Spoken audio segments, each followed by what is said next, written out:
Hi friends, మీరు చూస్తున్నారు ఎస్ఆర్జీఎంఎస్ channel. ఇందులో మనకు కనిపిస్తున్నది పల్సర్ డిస్క్ బ్రేక్. నేను బ్రేక్ వచ్చుతున్నప్పుడు అయితే చూడండి లోపలికి అయితే వెళ్తుంది, బయటకు వచ్చేటప్పుడు నిదానంగా అయితే వస్తుంది. అలా ఎందుకు వస్తుందంటే లోపల ఉన్న మనకి మాస్టర్ కిట్ పోతే అలా అయితే వస్తుంది.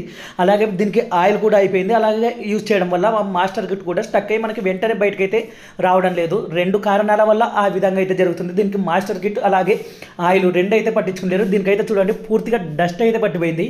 డిస్క్ బ్రేక్ పూర్తిగా వాడడం అయితే మానేశారు. దీన్ని అయితే మనం ఇప్పుడు మళ్ళీ మనకి మొదట ఎలా ఉందో అలా అయితే రెడీ చేయాలి. నీట్గా క్లీన్ చేసుకోవాలి. డస్ట్ ఏమాత్రం ఉన్నా కూడా మళ్ళీ మనకైతే ఇది వర్క్ అయితే జరగదు. ఆ మాస్టర్ కిట్ కూడా చూడండి ఆ స్ప్రింగ్ అనేది వీక్ అయిపోవడం వల్ల మనం బ్రేక్ వచ్చినప్పుడు స్లోగా అయితే బయటకు వస్తుంది. ఇంకా దీన్ని నీట్గా మనం పెట్రోల్తో కడిగి తర్వాత వాటర్ వాష్ చేసి రెడీ అయితే చేయడం జరిగింది. కొత్త మాస్టర్ కిట్ అయితే 223 రూపాయలు అయితే ఉంది. ఇంకా దీన్ని మనం ఫిట్టింగ్ చేసిన తర్వాత ఆయిల్ ఎక్కిచ్చే ప్రాసెస్ అయితే చాలా తలనొప్పి అయితే ఉంటుంది. ఇలా మీరు ఇంజెక్షన్తో రిటర్న్ ఎక్కిచ్చారంటే చాలా సింపుల్గా వర్క్ అయితే అయిపోతుంది. మనం రిటర్న్ ఆయిల్ ఎక్కించిన తర్వాత బ్రేక్ అయితే చూడండి టచ్ చేయగానే